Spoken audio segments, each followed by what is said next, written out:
अक्सर लोग समझते हैं भूख सिर्फ खाने की होती है, लेकिन सच ये है कुछ भूखें ऐसी होती हैं जो पेट से नहीं, रूह से उठती हैं। और सबसे खतरनाक होती है वो भूख जो इंसान जिंदा रहते हुए पूरी नहीं कर पाता, क्योंकि ऐसी भूख मरने के बाद भी मरती नहीं है। वो भूख किसी ना किसी को चुनती है, किसी ऐसे को जो कमजोर हो, जो अकेला हो, या जो उस पल गलत जगह पर हो। और जब वो भूख किसी इंसान को चुन लेती है तो फिर वो भूख सिर्फ खाने की नहीं रहती। वो भूख उसकी आवाज बदल देती है, उसकी आंखें बदल देती हैं, उसकी पसंद, उसकी नफरत, उसकी पहचान तक बदल देती है। आज की कहानी ऐसी ही एक भूख की है, एक ऐसी भूख जो जिंदा इंसान की नहीं थी, लेकिन जिंदा रहने के लिए उसने एक जिंदा शरीर चुन लिया था। शाम का वक्त था, सूरज ढल चुका था और दिन भर की थकान अब धीरे धीरे घर की दीवारों में घुल रही थी। यह कोई बड़ा घर नहीं था, ना ही बहुत छोटा, एक साधारण सा मिडिल क्लास मकान जहां हर कोने में आदतें बसती थीं। यहीं रहते थे अजीत, बैंक की नौकरी, तय समय, तय जिंदगी। अजीत उन लोगों में से थे जो कम बोलते थे, लेकिन जिम्मेदारी हर सांस के साथ निभाते थे। रसोई में सरिता थी, सरिता जिनकी दुनिया चूल्हे से शुरू होती और परिवार पर खत्म होती थी। वो हर दिन सबका ख्याल रखती थी, लेकिन कोई उनका ख्याल रखे इसकी उन्हें आदत नहीं थी। बड़ी बेटी राधा, नौकरी, जिम्मेदारी और माता पिता की उम्मीदें, और फिर सबसे छोटी रेशमा। रेशमा जो ज्यादा बोलती नहीं थी, भीड़ में खो जाती थी और अपनी ही दुनिया में सबसे सुरक्षित महसूस करती थी। ना ज्यादा सजना, ना दिखावा, सादा कपड़े, सादा खाना, कॉलेज, किताबें और मां की डांट से बचने की आदत। रेशमा के लिए दुनिया बहुत बड़ी थी और वो खुद उसमें बहुत छोटी। इस घर में हर दिन लगभग एक जैसा होता था, लेकिन हर कहानी में एक दिन ऐसा आता है जो चुपचाप सब कुछ बदल देता है।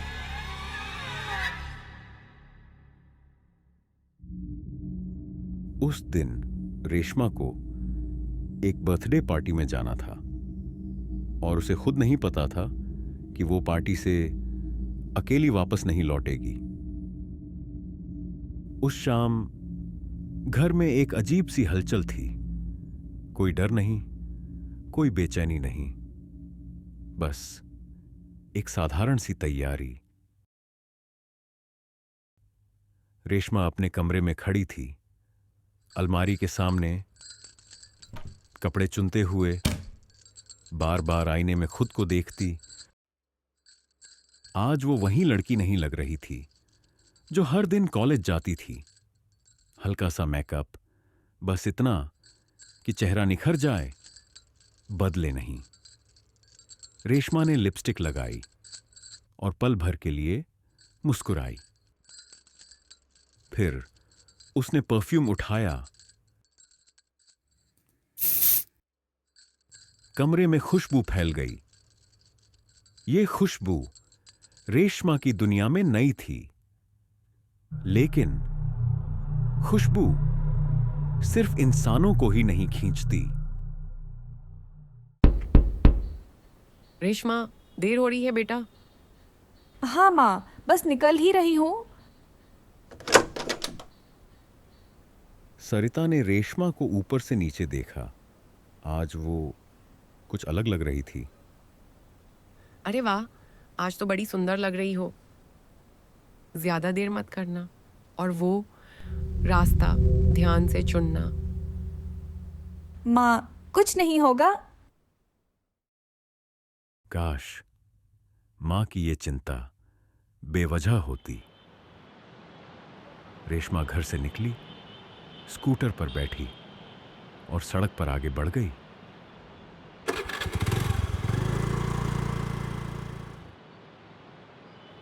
उसके पीछे घर वहीं था, सुरक्षित, जाना पहचाना।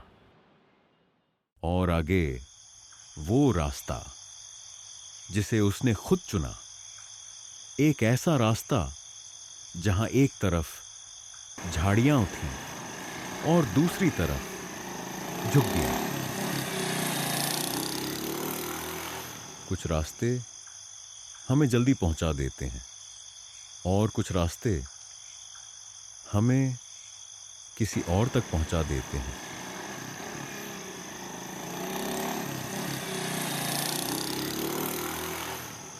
रेशमा को नहीं पता था कि जिस खुशबू को वो अपने साथ लेकर चल रही है, वही खुशबू किसी अधूरी भूख को जगा चुकी है।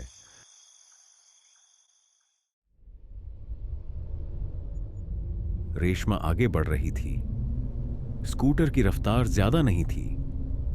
शाम अब रात में बदल रही थी और रास्ता धीरे धीरे खाली होता जा रहा था।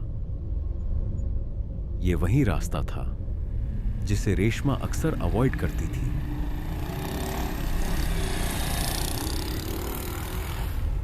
एक तरफ घनी झाड़ियां, जहां से हवा के साथ अजीब सी सरसराहट आती थी, और दूसरी तरफ झुग्गियां, जहां रोशनी कम थी और परछाइयां ज्यादा।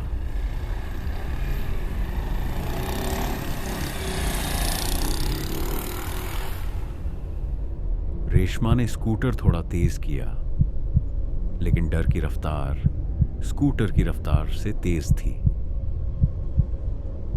एक मोड़ आने वाला था। मोड़ पर मुड़ते वक्त आदतन उसकी नजर स्कूटर के आईने पर पड़ी। आईने में पहले तो सब सामान्य दिखा, खाली सड़क, पीछे आती हुई रोशनी, और फिर उसे लगा जैसे कोई उसके कंधे के पीछे बैठा है। आईने में एक परछाई थी।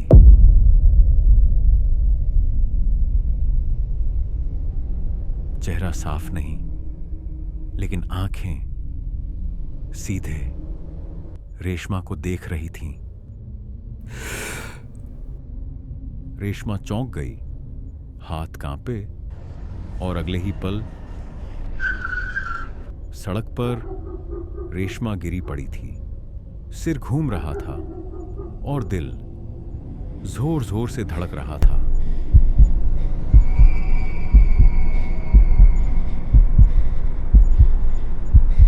उसने डरते हुए पलटकर पीछे देखा। झाड़ियां हिल रही थीं, लेकिन वहां कोई नहीं था, या शायद जो था वो दिखता नहीं था। रेशमा उठी, उसने स्कूटर संभाला और आगे बढ़ गई। कुछ उस आईने से निकलकर उसके साथ चल पड़ा था।